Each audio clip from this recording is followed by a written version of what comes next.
Hello সবাইকে, আসসালামু আলাইকুম। আজকে আমরা একটা প্রোগ্রামে আসলাম। এটা হচ্ছে আমার ছেলের স্কুলের বার্ষিক পরীক্ষার রেজাল্ট দেবে। তো সে এবার টুতে উঠবে। তো আমরা অপেক্ষা করতেছিলাম রেজাল্টের জন্য। রেজাল্ট দেওয়ার পূর্বে ঘণ্টাখানেকের মতো একটা আলোচনা সভা হলো, যেখানে উপজেলা থেকে উপজেলা শিক্ষা অফিসার এসেছিলেন এবং সাথে অন্যান্য ব্যক্তিবর্গ ছিলেন। তো সেই আলোচনা সভা শেষে স্কুল কর্তৃপক্ষ ছোটোখাটো করে একটা বিনোদনের ব্যবস্থা করেছে। বিনোদনের এই অংশে আমরা দেখতে পাচ্ছি একটি শিশু নাচতেছে। তো এখানে আসলে বিনোদন বলতে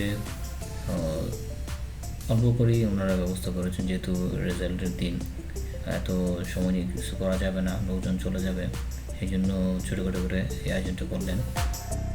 অলরেডি রেজাল্ট দেওয়া শুরু করে দিয়েছে স্কুল কর্তৃপক্ষ। প্রতিটা শ্রেণীতেই 3টা করে শাখা থাকাতে রেজাল্ট দিতে সময় নিচ্ছে অনেক।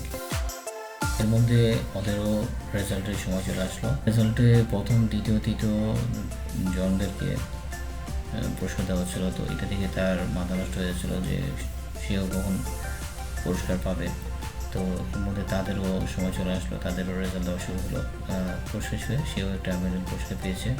তো এতেই সে অনেক খুশি। সবাই তার জন্য দোয়া করবেন যেন সে আর ভালোভাবে পড়াশোনা করতে পারে। তো আজকে এই পর্যন্তই, ভিডিওটা খুব ছোটো করে করলাম। তো সামনে আরও ব্লগ নিয়ে আসবো। সবাই ভালো থাকবেন। আসসালামু আলাইকুম।